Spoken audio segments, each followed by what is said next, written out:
A jury found Wayne Brady and Carl Willis guilty of killing 13-year-old Maurice Purify more than 23 years ago. In all that time, the men have professed their innocence. Tomorrow afternoon, their legal journey will end. They will return to court to take Alford pleas to lesser charges, and they're expected to be released from prison. Lead investigator Brian Duggar takes a look back at how we got here. On June 15, 1998, Maurice Purify died on a street in central Toledo, shot in the chest and multiple times in the head.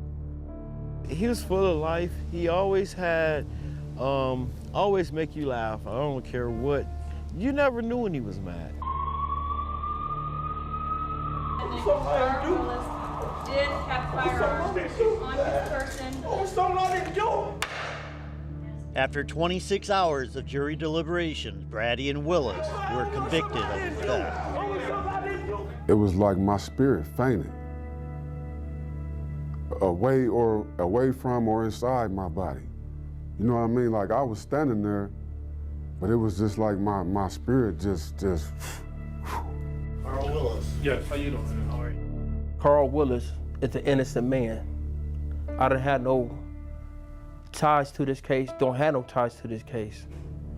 I send my condolences to the Maurice family, but I'm not responsible for Maurice's death.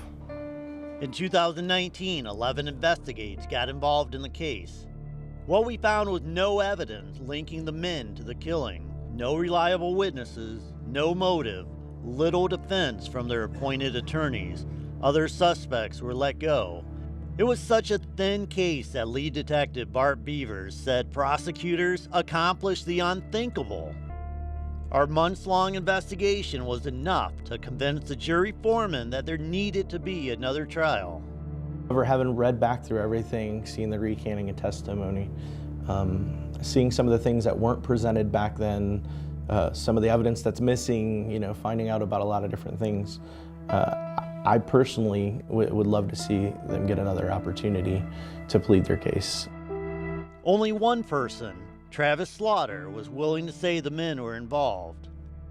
Next thing I know, when I look, I seen a crowd had a gun to us and he pulled the trigger.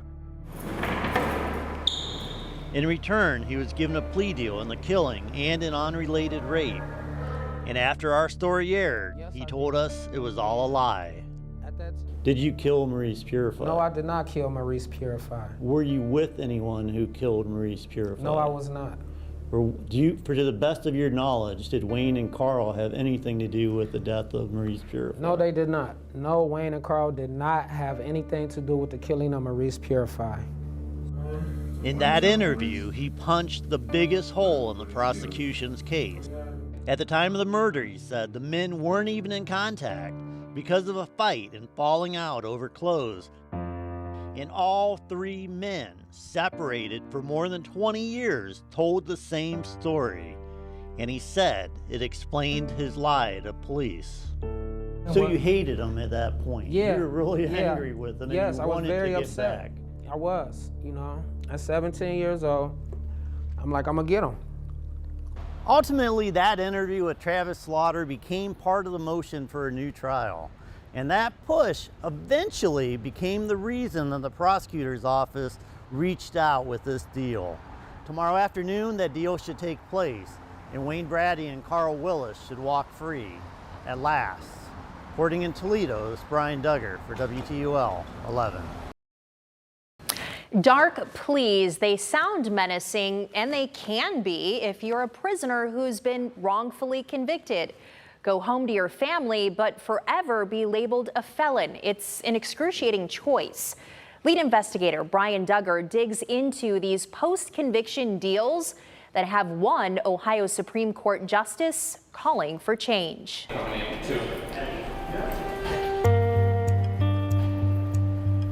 The legal equivalent of placing a gun to someone's head. They're trying to cling to some version of a guilty judgment. On March 28th, Wayne Brady and Carl Willis stood up in court, giving up their hopes for exoneration and taking a deal from prosecutors so they could go home after 23 years of professing their innocence from behind prison bars. I'm an innocent man, but I do want to go home. Ohio Supreme Court Justice Michael Donnelly has a name for these post-conviction deals. That's the dark plea, and it's a level of coercion that I would describe as the legal equivalent of placing a gun to someone's head and forcing them to confess to something that they don't want to do. The targets are particularly vulnerable, inmates often serving life sentences, but inmates with legitimate claims of innocence. Their choice is go home free or gamble on winning your case ultimately, even though you're innocent, in a system that's already failed you once. Remember, all of these people were convicted in the first place, and for those who are in fact innocent, their innocence didn't matter. University of Wisconsin law professor Keith Finley has compiled data on these post-conviction deals.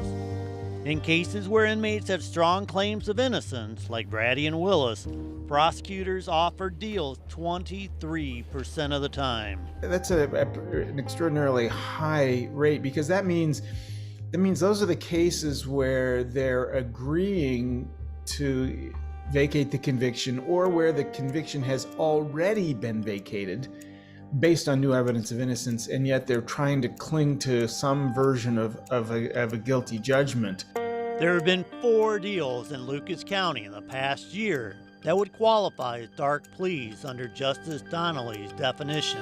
Hector Alvarado, released in July after being convicted of a woman's 2013 killing.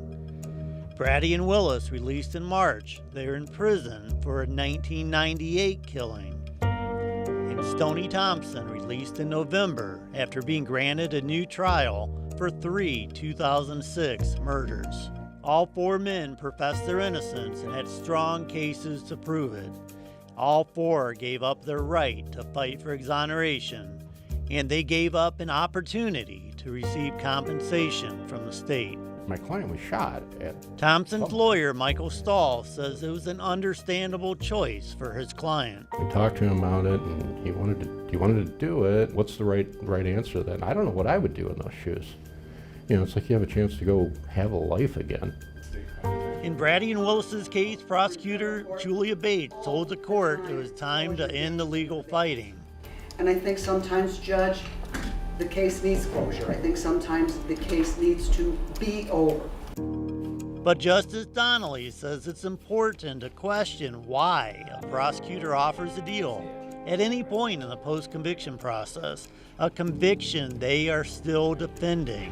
And the conclusion that I've come to is a prosecutor that had a good faith belief in the integrity of the conviction would not offer a dark plea until he or she knew that they had to face a new trial. And the only reason they would offer it before they learn that is that they feel they are going to lose. Finley says the prosecutor may believe in the conviction, but there are other reasons they give up the fight. It runs the gamut from that to simply not wanting to be responsible for freeing someone in the off chance that something bad would happen later, to fear of civil liability for the county or the jurisdiction for a wrongful conviction, to downright maliciousness. Donnelly, Finley, and Stahl all agree that the time inmates wait on getting a hearing for their appeal increases that pressure to accept a dark plea. Now, the state is currently considering a rule that would require a hearing on the claim, a prompt hearing. This is about transparency. So if a prosecutor believes that the claim for a new trial has no merit and the claim of new evidence is not credible, then they should embrace the idea of a hearing so they can demonstrate that and the judge can rule accordingly. He says it would be a big step in a state where the post-conviction process is stacked against those who claim innocence. The stars really have to align for someone who claims that they are innocent. You have to have a good lawyer, a judge willing to have a hearing that's really not required under the law. Sometimes you need celebrity involvement, and it shouldn't have to be that hard. You know, we should have a system where the primary goal is the truth. There have now been 3,325 nationwide exonerations since 1989, nearly 30,000 years lost. All three men I interviewed say that a conviction integrity unit in Lucas County would be a way to ensure more confidence in our local judicial system and make these dark pleas less likely. Now, I've asked Prosecutor Julia Bates multiple times to discuss the issue.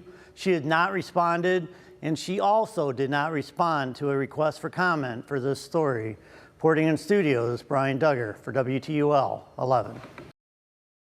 Toledo and Danny Brown was convicted of the brutal rape and murder of Bobby Russell inside her Birmingham Terrace apartment back in 1982. But 19 years later, DNA told a much different story. Brown's conviction was vacated, and he was freed from prison, free from the prison bars, but not from the court battles. Lead investigator Brian Duggar has an update on the next chapter of his legal journey.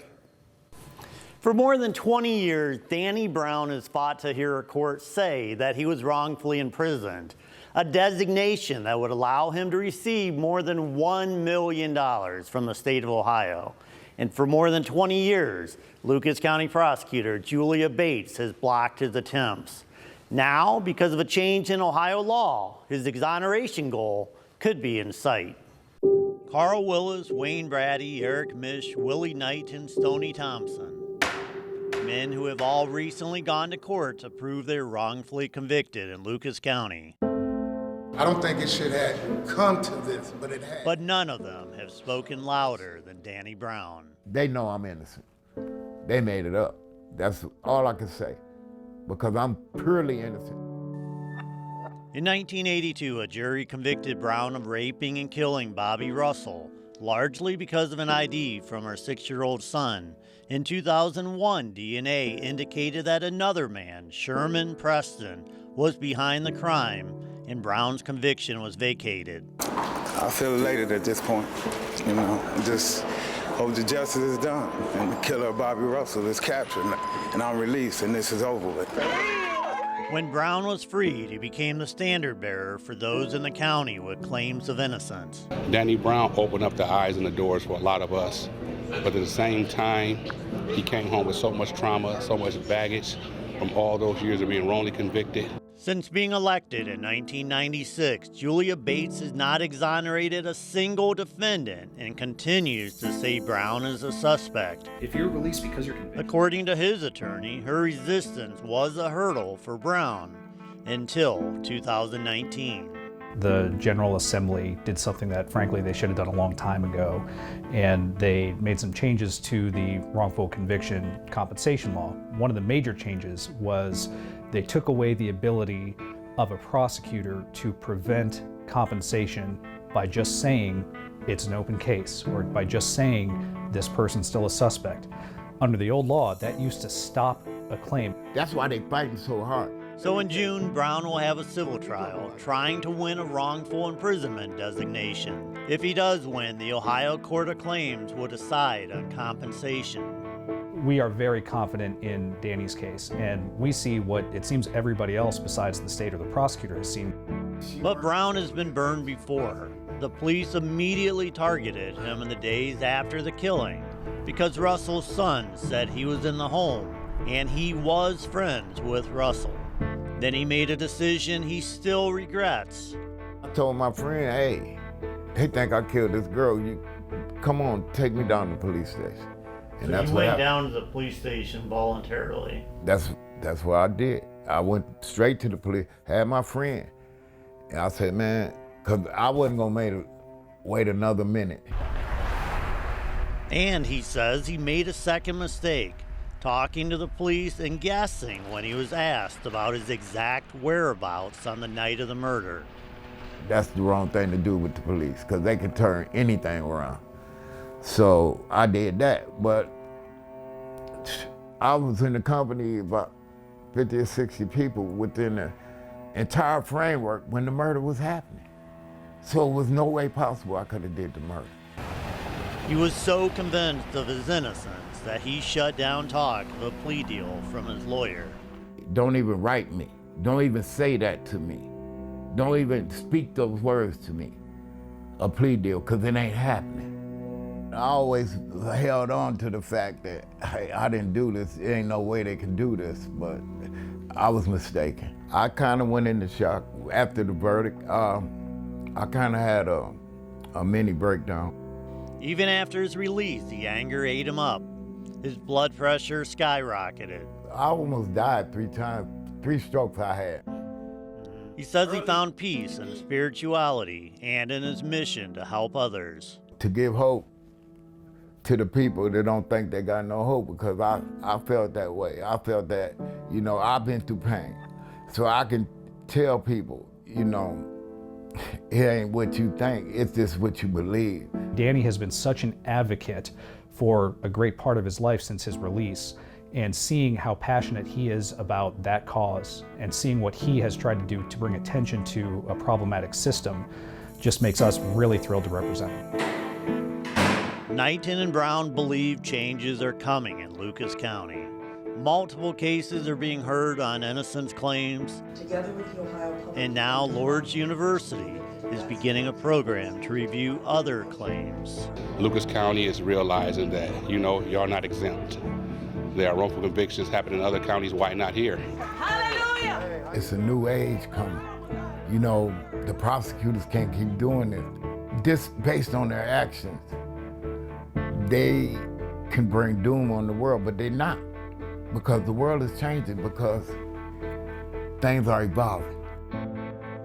I did reach out to the prosecutor's office and they told me that they cannot comment on pending litigation.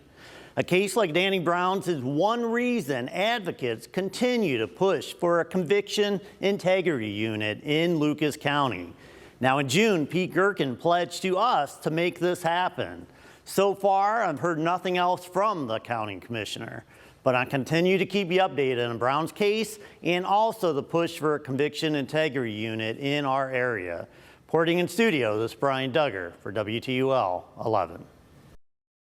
Our 11 Investigates team is digging into the story of a man who spent time behind bars. You may not know the name Artie Richter, but he could make legal history in Lucas County next month. Lead investigator Brian Duggar with his story. Life in Point Place these days is pretty simple for Kristen and Artie Richter. Come on. But nearly 6 years ago, their world exploded. I felt like my whole life had just been ripped away from me. It had been ripped away from me. My security, my whole everything was gone. I should have never went out that night. I should have just went home. But he didn't. On January 31st, 2018, Richter and his uncle, Daniel Vasquez, decided to go out for a drink. My uncle said, hey, let's go down to Brad's place. Brew house used to be called Brad's. At some point, Richter, his arm in a sling from rotator cuff surgery, began arguing with a man named Carl Wimpy. And the argument turned physical. Wimpy hit Vasquez with a left hook. Richter's 59-year-old uncle was knocked out and never regained consciousness. He died 4 days later. Believing he instigated the fight, a grand jury indicted Richter on one count of inciting to violence, a third-degree felony. I thought this was a joke. This is insane. I didn't really think a whole lot of it. So I had hired an attorney and he had come to me and told me that he could probably get me a F4 attempt to commit an offense. And I said, an attempt to commit an offense of what? Then, according to the Richters, prosecutors threatened to re-indict him for complicity in the commission of murder. I figured if they had enough evidence to do that, they would have done that in the first place. They're just threatening him. No way. We will not take a plea deal. But then he was re-indicted on June 25th, and on September 18, 2018, a jury found Artie guilty of both charges. He was sentenced to 15 years to life in prison. The verdict come back within 2.5 hours. So that quick of a verdict, I assumed that yes, I'm going home, it's over.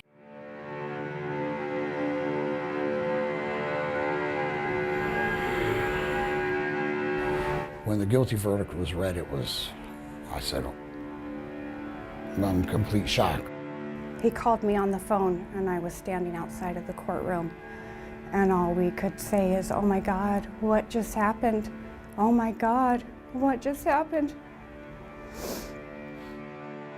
I used to always be the positive one, and when they read that guilty plea, I lost all hope there. Bit of a nervous breakdown. Yeah, went through a lot from it. He didn't lose hope, and I'm so grateful for that, because I did. That hope was rewarded on December 31st, 2019, when the 6th District Court of Appeals vacated not only the incitement conviction, but also the complicity to murder conviction. In its decision, the court wrote, "The state has failed to introduce sufficient evidence to support a conviction for the crimes with which the appellant was charged." Though the court found Richter's action troubling, the justices indicated that prosecutors dramatically overcharged the Toledoan. Appellant's conduct would fit squarely within the parameters of disorderly conduct, a 4th-degree misdemeanor punishable by no more than 30 days in jail. Richter, however, lost more than 2 years. Next month, he could make Lucas County legal history. He's filed a civil suit against the state, accusing them of wrongful imprisonment. Now, if he wins, he could become the first person in Lucas County to be compensated for being wrongfully convicted. This isn't about compensation, really. It's more about righting the wrong and standing up to the system for what they do. It's never been about money. It's been about standing up to them, because they do this to so many people. They could do this to you. They do this to you. They'll do it to anybody. Kristen says she's stronger, but still healing. Artie says his anger is mostly gone. Come on. Come on. I found peace. It took a long time to find peace. You know, I seen a meme that says, what did peace cost? It cost me a lot. Financially, you know, my freedom, this, that, but at this point, I found peace in all of this. I talked to Artie and his wife for several hours for this story, and they don't want people to forget that Daniel Vasquez died in this incident. But Artie also mentioned others who have had claims of innocence in Lucas County that he doesn't want people to forget. Carl Willis, Wayne Brady, Danny Brown, Eric Mish, Stoney Thompson. Now, I did have an encouraging conversation with Lucas County Commissioner Pete Gerken last week. He says he is still committed to a conviction integrity unit in Lucas County. So we're going to keep you updated. Reporting in studio, this is Brian Duggar for WTOL. Well, for several years, WTOL 11 has been making a push for a Lucas County Conviction Integrity Unit. And that push got a big helping hand this week. Lead investigator Brian Duggar live with that update tonight. Brian? Yes, that helping hand is Commissioner Pete Gerken. He actually reached out to me over the weekend after our story last week on dark pleas. He said he wanted to discuss the Conviction Integrity Unit, and in an interview, he told me he's all in. We just can't talk about how many ankle monitors there are or how many new prosecutors or bailiffs there are. It has to really be about justice for people that were convicted wrongly, and that happens. We know that happens. It's not deniable. It's happened in our system. A way to help correct that is integrity units. As of this afternoon, 3,326 people have been exonerated in the United States since 1989, and a large number of those were freed because of work by conviction integrity units. I've been here for almost 20 years. I've made mistakes. I might have made things, but some of the mistakes I made didn't put people in jail for 20 years. Since 2019, 11 Investigates has run a series of stories related to issues with the Lucas County judicial system, most notably the 2019 Guilty Without Proof investigation. Wayne Brady and Carl Willis credited the WTOL investigation with them being released in late March. And last week, 11 Investigates reported on post-conviction plea deals, where an inmate with a claim of innocence is offered a chance to go home if he pleads to lesser charges and gives up his fight for exoneration. It's a level of coercion that I would describe as the legal equivalent of placing a gun to someone's head and forcing them to confess to something that they don't want to do. Over the years, Justice Donnelly and others have told us that a conviction integrity unit would be a positive move for Lucas County. Those stories caught Gerken's attention, giving life to the idea. Channel 11's done great work on making this an item that we should in government look at. So let's not be afraid of that conversation. And that conversation begins with prosecutor Julia Bates, who has not talked to 11 Investigates since the airing of Guilty Without Proof in 2019. The commissioners fund her budget, but the Conviction Integrity Unit would run through her office. I think the prosecutor ought to engage with the commissioner's office because we fund her. And if there's cost around this, maybe we should at least talk about that to do it. But we got to give some people some hope. There's got to be a mechanism to right wrongs. Wrongs happen in any system. In the criminal justice system, the weight of that wrong is much higher than if I miss a line of sewer in a development project. All right, Brian, so the key here seems to be the Lucas County Prosecutor's Office. Any updates on Julia Bates' thoughts? Yeah, and can actually confirm that Pete Gerken had a conversation with her yesterday afternoon. I don't know how that went. I haven't gotten any response, but I did reach out to her by phone and by email this afternoon and this morning, and I have not heard back from her, not surprisingly. But, we're just going to see how the story develops, and, it really is huge to have Mr. Gerken behind the idea. So, Brian, what would a conviction integrity unit look like? Yeah, the successful ones are usually led by a former defense attorney, which is what we saw up in Wayne County, who has at least one investigator on staff. And the idea is that you re-interview witnesses, you look at new evidence, do DNA testing if possible. You really do a thorough examination of that claim for innocence. In Wayne County, which I just mentioned, they've freed 36 men in the past 5 years, but they have reviewed more than 900 cases. So this isn't, obviously, it doesn't mean that everybody that goes through this is going to get out of prison, but it does give people more confidence in the conviction, which is a really important thing. Reporting in studio, it's Brian Duggar for WTOL 11.